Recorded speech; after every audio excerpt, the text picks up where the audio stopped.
तो चलो हम लोग स्टार्ट करते हैं आगे का टॉपिक, जिसमें हम लोग पिछले लेक्चर में मेमोरी मैनेजमेंट तक का कॉन्सेप्ट देखे थे।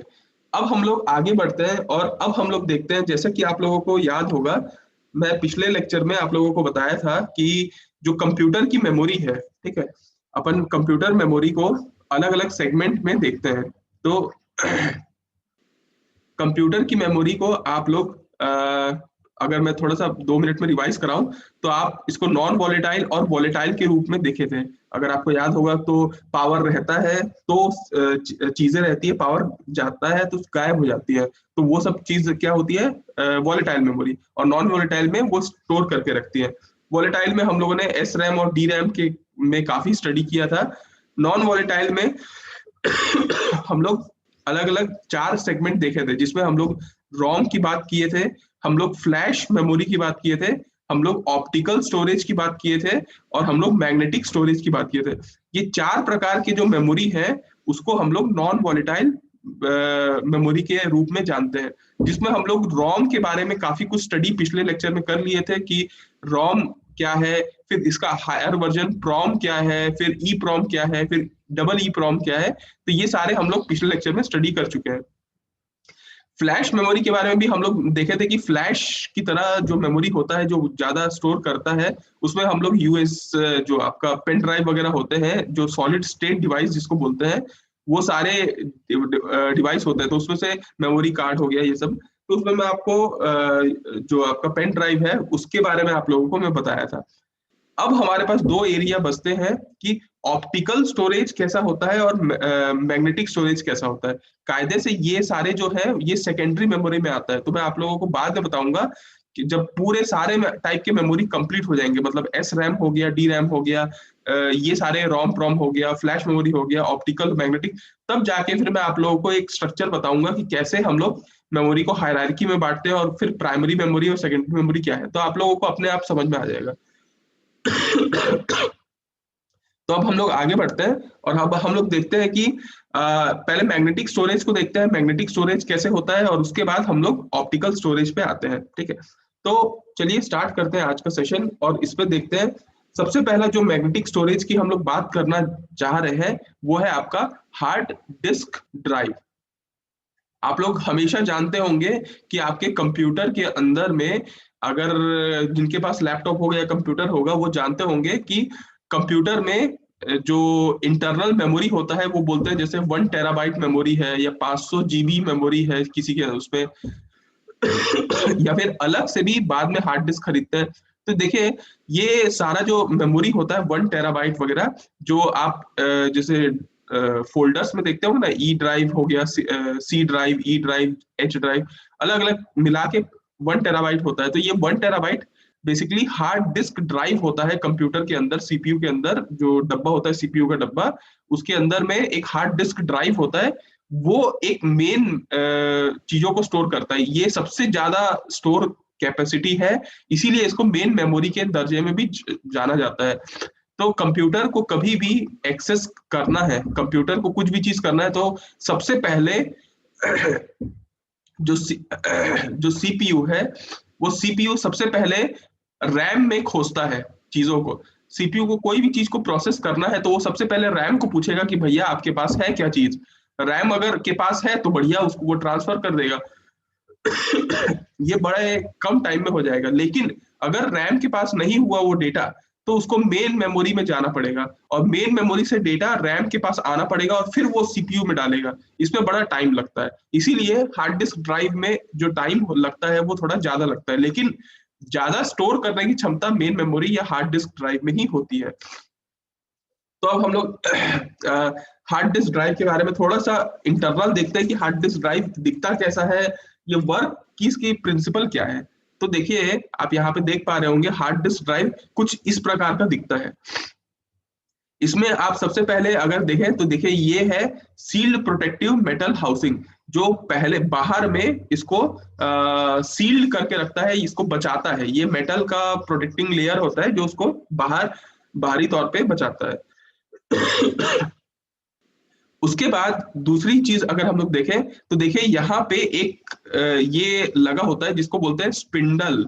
ठीक है। स्पिंडल का मेन काम ये इलेक्ट्रिक मोटर से कनेक्टेड होता है, और इसका काम ये होता है इस पूरे डिवाइस को गोल गोल गोल गोल घुमाना, ठीक है। क्योंकि आप देखते होंगे यहाँ पे, आप यहाँ पे ये देखते होंगे कि ये एक सीडी टाइप का है, ये एक सीडी टाइप का है। सीडी आप समझते होंगे, तो ये सीडी टाइप का 3-4 ठोक लगे रहते हैं कंटिन्यूअसली। तो एक साथ इनको जो घुमाता है उसका नाम स्पिंडल होता है। तीसरा आपको जो इस हार्ड डिस्क ड्राइव में याद रखना है वो है आपका प्लेटर। प्लेटर का मतलब ये जो सीडी मैं आपको बोल रहा हूँ ना, ये जो सीडी, इसका नाम दिया गया है प्लेटर, ठीक है। ये मैग्नेटिक डिस्क होता है बेसिकली, सीडी मतलब तो ऑप्टिकल डिस्क होता है, ये मैग्नेटिक डिस्क होता है, इसका नाम होता है प्लेटर, ठीक है। चौथा आप लोगों को ध्यान ना भी दे तो चल जाएगा, ये एक्चुएटर बेसिकली ये ही इनको बोलता है कि कैसे काम करना है। एक्चुएटर एक्चुएट करता है। ये वाला जो सेगमेंट होता है, ये सेगमेंट बस इंटरफेस कनेक्टर होता है। मतलब इस हार्ड डिस्क ड्राइव को किसी सीपीयू के साथ या रैम के साथ जो कनेक्ट करता है उसको बस बोलते हैं। आप लोगों को मैं बताया हूँ, बस का मतलब होता है ग्रुप ऑफ वायर्स। तो ये ग्रुप ऑफ वायर्स से इसको ऐसे हम लोग कनेक्ट करते हैं, तो ये होता है बस इंटरफेस कनेक्टर। और लास्ट में जो आपको ध्यान रखना है वो है रीड राइट हेड। ये जो आपका दिखा रहा है ये वाला पोर्शन, ये रीड राइट हेड है। आपको पता होगा कि एक मेमोरी में अगर कोई डेटा है, उसको उसमें अगर डेटा और डालना है तो उसको बोलते हैं राइट। अपन मेमोरी को में डेटा फीड कर रहे हैं, उसमें डाल रहे हैं, तो उसको राइट बोलते हैं। और जब इससे हम लोग डेटा निकालते रहते हैं तो उसको बोलते हैं रीड। ये आप लोगों को ध्यान होगा।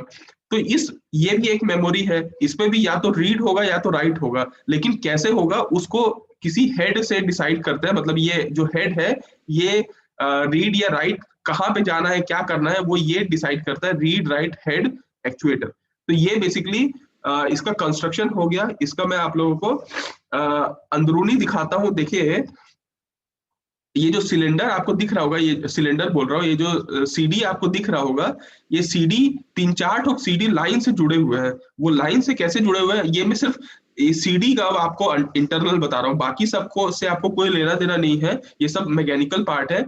ये जो अंदर का ये पार्ट है, इसको हम लोगों को काम का है, क्योंकि ये मेमोरी वाला सेगमेंट है। तो इसको हम लोग थोड़ा और खोल के देखते हैं, और ये हम लोगों को दिखता है। तो आप देख पा रहे होंगे इधर लेफ्ट हैंड साइड पे कि जो सीडी है, जो मैग्नेटिक सीडी आप जिसको बोल रहे हैं, ये 3-4 ठोक रहता है। मतलब अलग अलग ऐसे लाइन से लगे रहते हैं। और ये एक बेसिकली आप ये देख पा रहे होंगे, ये जो रीड राइट हेड है, जो मैं उधर आपको बता रहा था, ये हर सीडी में होता है। मतलब हर डिस्क में एक रीड राइट हेड होगा, ये देखिए। ठीक है, ये इसका आर्म है बेसिकली, ये इसका हाथ है। और ये वाला सेगमेंट है, इसको बोलते हैं रीड राइट हेड। मतलब ये डिसाइड करेगा कि कहाँ जाना है, कहाँ नहीं जाना है। अब मैं आपको एक सीडी, ये जो सीडी है, इसके अंदर का पोर्शन आपको यहाँ पे दिखाता हूँ कि टॉप व्यू से अगर अपन देखें तो सीडी कैसा दिखता है, मतलब ये जो डिस्क है वो कैसा दिखता है। तो हर डिस्क में ऐसे राउंड एंड राउंड बने होंगे। आप लोग वो वाला क्या बोलते हैं, दौड़ने वाला ग्राउंड देखे होंगे, जहाँ पे जो मैराथन होता है या फिर लोग दौड़ते हैं, रनिंग करते हैं, वो ट्रैक बाय ट्रैक बना होता है। ये एक ट्रैक है, ये एक ट्रैक है, ये एक ट्रैक है, अलग अलग ऐसे ट्रैक बने होते हैं इस डिस्क के अंदर, ठीक है। और हर ट्रैक छोटे छोटे टुकड़ों में बटा होता है। उस टुकड़े को सेक्टर कहते हैं, ठीक है। तो आप यहाँ पे देख पा रहे होंगे कि हर डिस्क के अंदर में बहुत सारे ट्रैक होते हैं, और हर ट्रैक के अंदर में छोटे छोटे सेक्टर्स बटे होते हैं।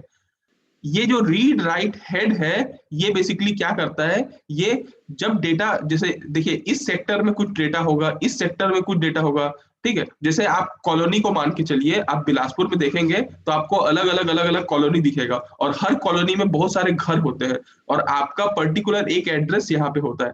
तो अगर आपको एक्सेस करना है, मतलब अगर आप किसी को आप तक पहुंचना है, तो वो क्या करेगा, पहले वो बोलेगा कि बिलासपुर में इस कॉलोनी में जाओ, मतलब इस ट्रैक में जाओ, और फिर इस घर के मान लो D14 आपका घर का नंबर होगा, तो इस घर में आप पहुंचो और फिर इस इंसान को लेके आओ।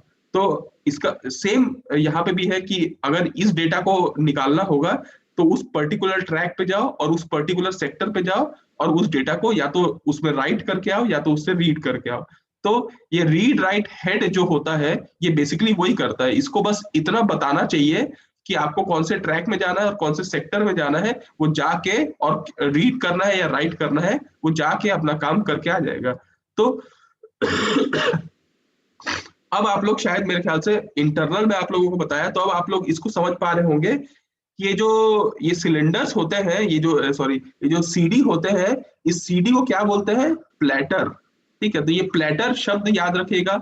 हर प्लेटर के अंदर में ट्रैक होते हैं, हर ट्रैक के अंदर में सेक्टर होते हैं। ये जो स्पिंडल होता है जो मैं आप लोगों को वहां पे भी दिखाया हूं, ये जो स्पिंडल होता है, ये स्पिंडल देखिएगा हर सीडी के साथ कनेक्टेड है। ये हर सीडी के साथ कनेक्टेड है, मतलब अगर ऊपर से अगर स्पिंडल को गोल गोल घुमाया जाए इलेक्ट्रिक मोटर के साथ, तो ये सारे के सारे गोल गोल गोल गोल गोल गोल घूमेंगे। लेकिन हमको कौन से वाले ट्रैक में जाना है, पहले बात तो ये सेलेक्ट करना पड़ेगा कि कौन से सीडी में जाना है, मतलब ये डिस्क में जाना है या ये डिस्क में जाना है। हमको पता चला कि हमारा जो डेटा है वो सेकंड नंबर के डिस्क में है, तो हम सेकंड नंबर के डिस्क में गए, फिर कौन से सेक्टर में गए, ट्रैक में गए, फिर कौन से सेक्टर में गए, और उसके बाद वहां से रीड राइट करके या रीड या राइट करके वापस आ गए। तो सिंपल सा कॉन्सेप्ट है इसका पूरा हार्ड डिस्क का। हार्ड डिस्क का स्ट्रक्चर मेरे ख्याल से आप लोगों को समझ में आ रहा होगा। देखेंगे यहाँ पे ये सारा जो डिस्क है ये रोटेट करता रहता है बेसिकली, और रोटेट करने के बाद आपको ये वाले जो सेगमेंट है इसमें हमको इंफॉर्मेशन चाहिए होता है कि कौन से नंबर के प्लेटर में जाना है, कौन सा ट्रैक में जाना है, कौन सा सेक्टर में जाना है, रीड या राइट करना है। ये पांचों चीज अगर इसको पता है तो वो जाके डेटा को ले आएगा या फिर वहां पे राइट कर देगा।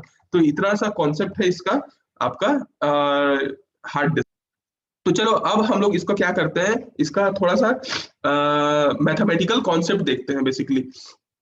देखिए अगर आप हार्ड डिस्क की बात करें, हार्ड डिस्क, तो हार्ड डिस्क कंप्यूटर में लगा होता है और ये बहुत इंपॉर्टेंट होता है। आप लोग समझ रहे हैं ना, पूरा कंप्यूटर का जो मेन मेमोरी है हार्ड डिस्क ही है। तो आप हार्ड डिस्क को बिल्कुल लाइटली मत लीजिए। हार्ड डिस्क का कंस्ट्रक्शन आप समझ गए हैं तो बहुत अच्छी बात है। आपको मैं ये अगर आप मैं इसको बोलूं हार्ड डिस्क एक कॉम्बिनेशन ऑफ सीडी है, तो भी आप बोलेंगे कि हाँ सर, क्योंकि इसमें तो नंबर ऑफ ऐसे ऐसे ये जो लगे रहते हैं ये तो साथ में रहते ही हैं। ठीक है, तो अब मैं आपको ये बोलना चाहूंगा कि देखिए आपको ये समझ में आ गया कि हर ट्रैक इंटरनली सेक्टर्स में डिवाइडेड होता है। अब मैं आपको कुछ चार चीजें बताना चाहूंगा, वो चार चीजें आप ध्यान रखिएगा। एक है एवरेज एक्सेस टाइम। ठीक है, एवरेज एक्सेस टाइम, इसका मतलब ये है, देखिए एक्सेस करने का मतलब होता है किसी चीज को प्राप्त करना। ठीक है, तो अगर मेरा जो डेटा है, लेट सपोज कि वो ट्रैक नंबर 2 पे है और सेक्टर नंबर 10 पे है, ये मेरा जो डेटा है वो यहाँ पे मौजूद है और यहाँ से मेरे को उसको एक्सेस करना है। ठीक है, तो कितना टाइम लगेगा मेरे जो रीड राइट हेड है उसको ट्रैक 2 सेक्टर 10 में पहुंचने के लिए और वहां से डेटा लेने के लिए, उस टाइम को एवरेज एक्सेस टाइम कहते हैं। फर्स्ट डेफिनेशन आपको याद रखनी है। इसका क्यों सिग्निफिकेंस है मैं आपको आगे बताऊंगा। एवरेज एक्सेस टाइम समझ गया आ गया, क्योंकि ये क्वेश्चन 2 नंबर में आपको आप लोगों में पूछ सकता है। ठीक है, कंप्यूटर मेमोरी में आएगा तो आपको मैं जो डेफिनेशन बोल रहा हूँ वो 2 नंबर करके भी आपको 8 नंबर में 4 डेफिनेशन पूछ सकता है। तो इसलिए आप लोग ध्यान रखिएगा, एवरेज एक्सेस टाइम मतलब what time it will take to read data from particular आपका जो लोकेशन है वो। ठीक है, दूसरा एवरेज सीक टाइम, ये डेफिनेशन भी आप लोगों को याद रखनी चाहिए। सीक का मतलब होता है खोजना। ठीक है, तो एक्सेस करने का मतलब होता है कि पर्टिकुलर उस ट्रैक सेक्टर 10 में पहुंच गए। ठीक है, और वहां से कितना टाइम लगा इसको आने में। ठीक है, एवरेज सीक टाइम का ये है कि it has to required track तक पहुंचना। बेसिकली जो रीड राइट हेड है वो हो सकता है कि कहीं पे और होगा, मतलब अभी आपको ट्रैक 2 सेक्टर 10 में पहुंचा वो डेटा और वहां से लेके आ गया। अब आपको अचानक से आपको ट्रैक 7 पे जाना है और सेक्टर 9 पे जाना है, ठीक है। तो आपका जो रीड राइट हेड है वो पहले अभी इस पोजीशन पे है, लास्ट पोजीशन ये था, यहां से वो डेटा ले लिया था। अब आपको इस ट्रैक पे पहुंचना है, तो ये जो टाइम लगा ना इस ट्रैक मतलब इस जगह से इस जगह पहुंचने में, इसको उसको बोलते हैं एवरेज सीक टाइम, ठीक है। मतलब आप ये समझिए कि इनिशियली जो रीड राइट हेड जो डेटा है वो किसी पर्टिकुलर पोजीशन पे था, आपको जो रिक्वायर्ड ट्रैक और सेक्टर है वहां तक पहुंचने के लिए जो टाइम लगा वो एवरेज सीक टाइम है। तीसरा डेफिनेशन आपको मैं ये बताऊंगा, रोटेशनल लेटेंसी। रोटेशनल लेटेंसी ये डेफिनेशन भी आपको याद रखनी चाहिए। रोटेशनल लेटेंसी का मतलब होता है कि अमाउंट ऑफ टाइम, ठीक है, amount of time required to keep the read write head in the correct sector, ठीक है। बेसिकली देखिए, रोटेशनल का मतलब क्या होता है, रोटेट करने वाला, और लेटेंसी मतलब थोड़ा डिले होना, टाइम में जो डिले आता है उसको रोटेशनल लेटेंसी बोलते हैं। तो बेसिकली कितना टाइम लगा हम लोगों को इस, जैसे इस ट्रैक 7 सेक्टर 9 पे हमारा डेटा मौजूद है, तो कितना टाइम लगा आपका अमाउंट ऑफ टाइम जितना लगा to keep the required data, जो रीड राइट हेड है उसको करेक्ट सेक्टर और उस पे ट्रैक पे आने में, उसमें उसको बोलते हैं रोटेशनल लेटेंसी। रोटेशनल लेटेंसी अगर आप समझ पा रहे होंगे तो देखिए, ये आपका अलग अलग ट्रैक है और ये छोटे छोटे सेक्टर्स में बटे हुए हैं। आपको एवरेज एक्सेस टाइम समझ में आ गया होगा कि पर्टिकुलर इस ट्रैक और सेक्टर में पहुंचने के लिए जो टाइम लगता है, या इस ट्रैक और सेक्टर से डेटा को एक्सेस करने में जितना टाइम लगता है उसको एक्सेस टाइम बोलते हैं। आपका जो रीड राइट हेड है वो पहले मान लो इस जगह पे था, अब उसको अचानक से इस जगह पहुंचना है, तो इस जगह से इस जगह पहुंचने में जितना टाइम लगा उसको बोलते हैं एवरेज सीक टाइम। ये इस पर्टिकुलर ट्रैक और सेक्टर में कितना देर आपका वो रीड राइट रेड हेड रहा उसको बोलते हैं रोटेशनल लेटेंसी। और लास्ट आप लोगों को मैं बताऊंगा फोर्थ डेफिनेशन, वो है आपका डेटा ट्रांसफर टाइम।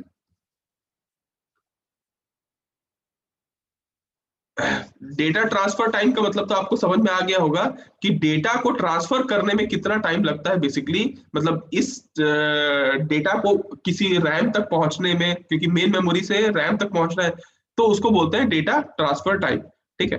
तो ये चारों डेफिनेशन में आप लोगों को क्यों बताना चाह रहा था वो ये है, देखिएगा कि जो टोटल एवरेज एक्सेस टाइम लगता है, एवरेज एक्सेस टाइम मतलब आप समझ में आ गया होगा ना, एवरेज एक्सेस टाइम अगर मैं बोलूं तो आपको समझ में आ गया होगा कि डेटा को एक्सेस करने में कितना टाइम लगा, वो एवरेज एक्सेस टाइम है बेसिकली, ठीक है। तो एवरेज एक्सेस टाइम होता है 3 लोगों से मिलके बनता है, वो होता है एवरेज सीक टाइम से, प्लस एवरेज रोटेशनल लेटेंसी से, प्लस डेटा ट्रांसफर से। ये तीनों देखिए आप समझ पा रहे होंगे, टोटल टाइम जितना एक डेटा को एक्सेस करने में लगता है वो 3 चीजों से मिलके बनता है। पहली बात तो ये कि उस ट्रैक और सेक्टर तक पहुंचने का time, that is average seek time, उसमें कितना देर रहेगा वो है एवरेज लेटेंसी, और फिर वो उस डेटा को कितना देर में मेन रैम तक पहुंचा पाएगा, सीपीयू तक पहुंचा पाएगा, उसको बोलते हैं डेटा ट्रांसफर टाइम। तो ये तीनों टाइम को मिलाएंगे तब हम लोगों को कंप्लीट एक्सेस टाइम मिलेगा कि पर्टिकुलर डेटा को अपन जब एक्सेस करना चाह रहे थे तो कितना टाइम लगा है, ठीक है। तो ये मैं आप लोगों को समझाना चाह रहा था, टोटल एवरेज एक्सेस टाइम ये होता है मैथमेटिकल वे में, हार्ड डिस्क ऐसा बेसिकली। देखो अगर इसका आप डेफिनेशन लेना चाहते हैं तो आप ले लीजिए, average access time is what time it will take to read data, that is called average access time. Average seek time ये होता है कि basically to bring read write data into required track is called average seek time. And rotational latency को आप ये बोल सकते हैं amount of time required to keep the read write head in correct sector is called average rotational latency. और data transfer time है amount of time required to transfer the data from required track and sector. ठीक है, तो क्या definition में बोलूंगा तो आप लोगों को लगेगा क्या क्या आप बोल रहे हैं सर करके, इसलिए मैं हिंदी में समझाया। कोशिश करना अपने शब्दों में आप समझा भी दो, ठीक है, अपने शब्दों में समझाओगे तो कोई फर्स्ट ईयर में उतना प्रॉब्लम नहीं होगा, याद रखना, ठीक है। फर्स्ट ईयर में हर टीचर जानता है कि हिंदी मीडियम से लोग आते हैं और उतना जल्दी ट्रांसलेट नहीं कर पाते हैं, बट वो हो जाएगा, ठीक है। तो देखिए अब हम लोग आप लोगों को ये समझ में आ गया होगा वैसे तो कि मैग्नेटिक ये जो स्टोरेज है ये कैसा काम करता है, लेकिन आप लोगों को शायद उतना भी डिटेल में ये नहीं होगा कि सर ये एक्चुअल में, ठीक है, कंस्ट्रक्शन तो हो गया, कंस्ट्रक्शन ऐसा ऐसा काम करता है, बट एक्चुअल में क्या होता है, ये मैग्नेटाइजेशन कैसे होता है इसमें, और ये मैग्नेटिक डिस्क में डेटा स्टोर कैसे होता है, ये भी एक सवाल है कि सर इस डिस्क के अंदर में मैग्नेट स्टोर कैसे होता है, लेकिन उसका काफी अंदर तक स्टडी करना होगा कि बेसिकली मैग्नेटाइजेशन होता है नॉर्थ पोल साउथ पोल में, उसको अपन पोलराइजेशन के थ्रू करते हैं। उतने डिटेल में जाने की मेरे ख्याल से जरूरत नहीं पड़ेगी आपको। हम लोग आगे बढ़ते हैं और हम लोग ये देखते हैं कि देखिए अब दूसरी बात यह है कि ऑप्टिकल स्टोरेज नाम का भी एक चीज होता है, ठीक है, जैसा मैंने आपको बताया कि ये भी एक मेमोरी होता है ऑप्टिकल स्टोरेज, और ये भी चलता है बहुत मार्केट में खूब चलता है, लेकिन इसकी कैपेसिटी हार्ड डिस्क के जितना नहीं होती, ये एक प्रॉब्लम है, इसलिए इसको हम लोग एक्सटर्नल मेमोरी के तौर पे भी जानते हैं, अपन बाहर से यूज करते हैं। तो उसमें जो सबसे पहला जो मैं आपको बताना चाहूंगा वो है आपका सीडी रोम। सीडी रोम का आपको फुल फॉर्म तो पता ही होगा, सीडी रोम कॉम्पैक्ट डिस्क होता है, और ये रीड ओनली मेमोरी होता है। रीड ओनली मेमोरी ये बहुत पुराना है और पहले के जमाने में चला करता था, आजकल तो डे वालों को यूज करता भी है कि नहीं, लेकिन कहीं कहीं ऑफिशियल जगह पे यूज होता है सीडी रोम, जिसमें सिर्फ एक बार आप राइट कर सकते हो, उसके बाद उसमें आप कुछ नहीं कर सकते। एक बार सीडी के अंदर आप डाल दिए मतलब डाल दिए फिक्स, अब उसको आप छेड़खानी नहीं कर सकते, वो चला गया। That is called CD ROM. अब इसके बारे में हम लोग थोड़ा सा स्टडी पहले करते हैं कि ये कैसा रहता है और क्या करता है। पहली बात तो सीडी रोम के बारे में आप डेफिनेशन आ गया वो ठीक है।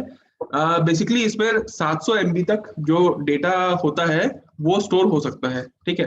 तो इसकी कैपेसिटी कितनी है सीडी रोम की, 700 MB हो सकती है, ठीक है, पहली बात।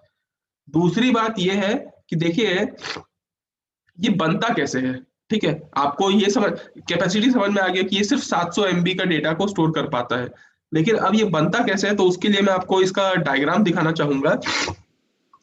ये एक सीडी है जो आप बचपन से देखते आ रहे होंगे।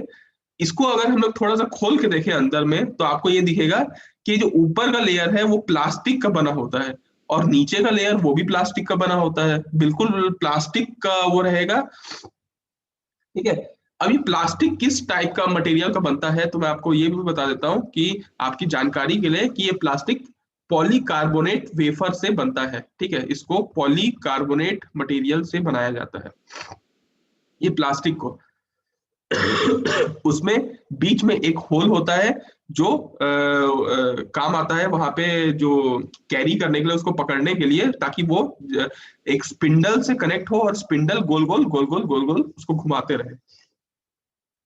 अब ये जो ऊपर का लेयर आपको समझ में आ गया, अच्छी बात है। बीच में जो एक लेयर होता है सेकंड लेयर, वो एल्यूमिनियम का बना होता है, ठीक है, एल्यूमिनियम मतलब मेटल। तो मेटल का एक लेयर होता है जो एल्यूमिनियम का बना होता है। दूसरी बात, ये एल्यूमिनियम को फिर नीचे में प्लास्टिक लेयर से हम लोग कवर करते हैं, ये प्लास्टिक लेयर फिर वही पॉलीकार्बोनेट कोटिंग की जाती है। इस ये पॉलीकार्बोनेट कोटिंग इसलिए की जाती है कि जो अंदर का डेटा है वो सुरक्षित रहे, उसको कोई प्रॉब्लम ना हो करके हम लोग बाहर से पॉलीकार्बोनेट की कोटिंग करते हैं। मेन जो काम होता है ये बीच का काम होता है, ये एल्यूमिनियम का काम, ये जो है ना, क्योंकि आपको ये पता होगा आपको कि मेटल से जो लाइट है वो रिफ्लेक्ट कर जाती है, तो यहाँ पे अपन इसका इस्तेमाल करेंगे, क्योंकि ऑप्टिकल, इसको ऑप्टिकल क्यों बोलते हैं, क्योंकि ऑप्टिक्स मतलब समझते हैं ना आप, जो लाइट से रिलेटेड हो दैट इज कॉल्ड ऑप्टिक्स, इसलिए इसको ऑप्टिकल डिस्क बोलते हैं। क्योंकि इसमें दो प्रकार की चीजें होती है, देखना आप लोगों को आपको ये पता है ना कि एक लाइट का सोर्स होता है लेजर टाइप का। लेजर क्या करता है बेसिकली,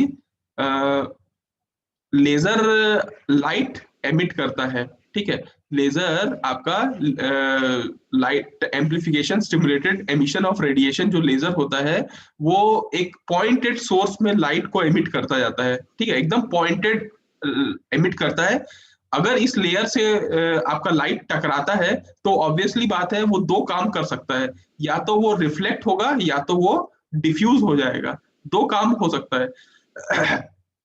अगर डिफ्यूज हो गया तो कोई बात नहीं, अगर रिफ्लेक्ट कर गया तो हम लोग क्या यहाँ पे एक डिटेक्टर लगा सकते हैं क्या, ऑप्टिकल डिटेक्टर, जो जब भी यहाँ पे लाइट पड़ेगा तो वो बता देगा कि भाई लाइट आया है, उसको 1 दे दे, और लाइट नहीं आएगा तो उसको 0 दे दे। तो ये एक मेन कॉन्सेप्ट है सीडी का, जिस पे सीडी काम करता है।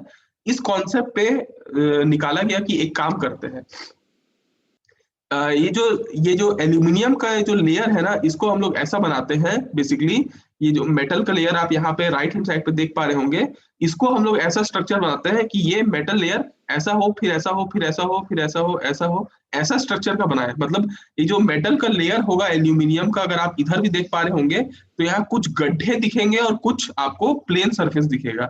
इस प्लेन सरफेस को बोलते हैं लैंड, ठीक है, याद रखिएगा इस शब्द को, इसको बोलते हैं लैंड। और ये जो गड्ढा होता है इसको बोलते हैं पिट। पिट को जनरली इंग्लिश में, गड्ढे को इंग्लिश में पिट बोला जाता है।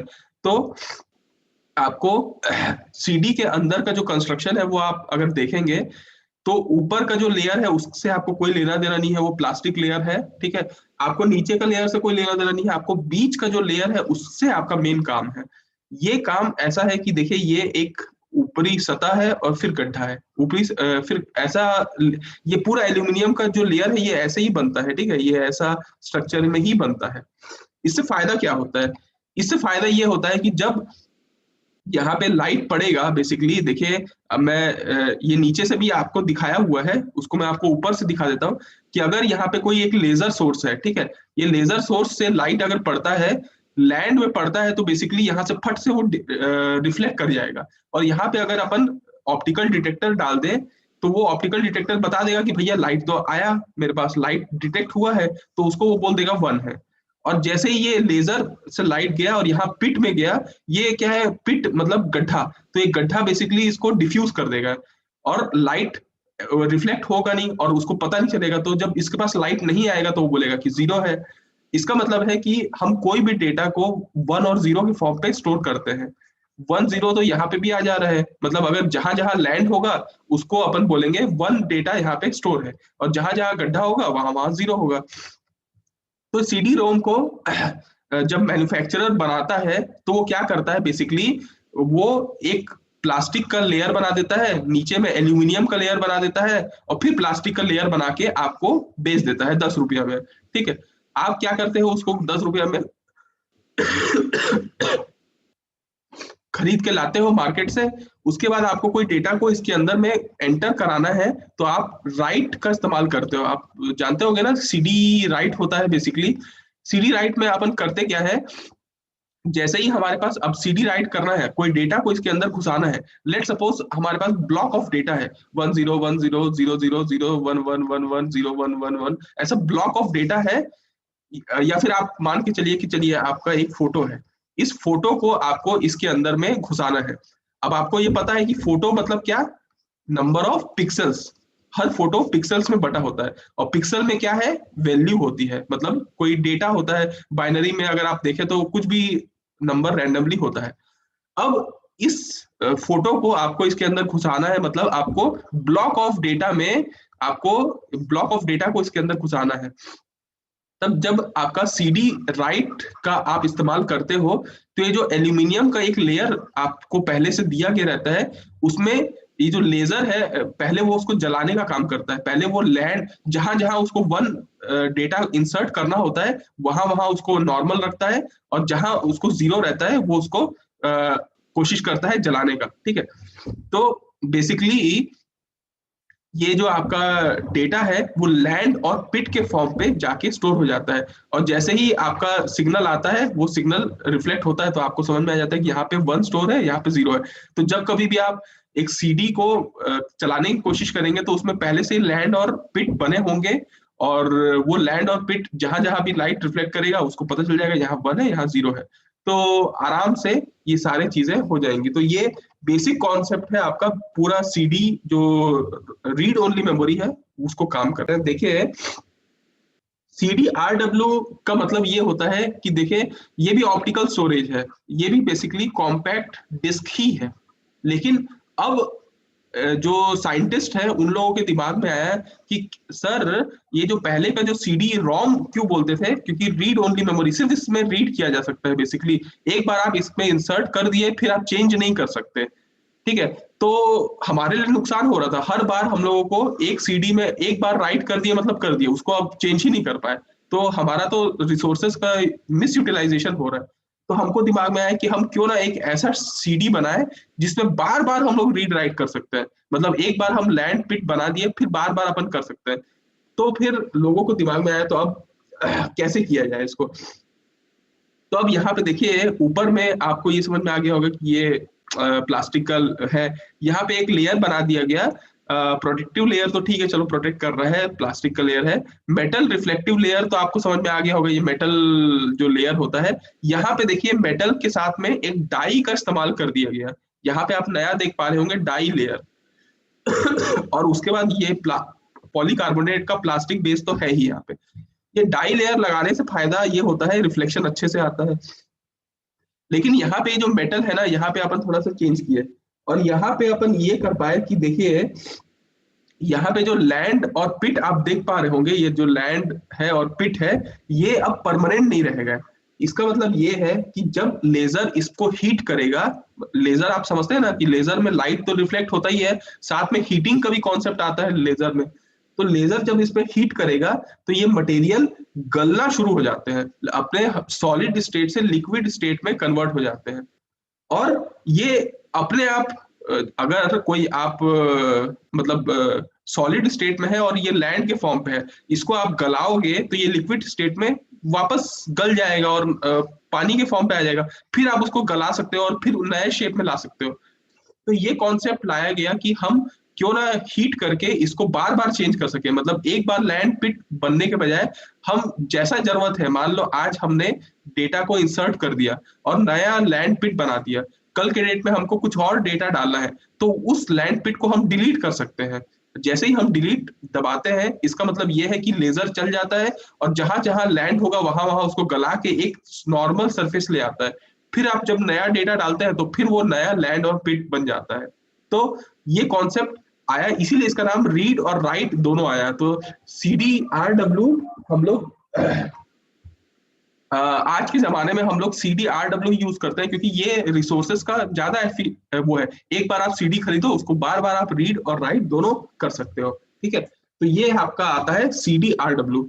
इसके बाद का एक लास्ट कॉन्सेप्ट और बता देता हूं, वो है आपका डीवीडी।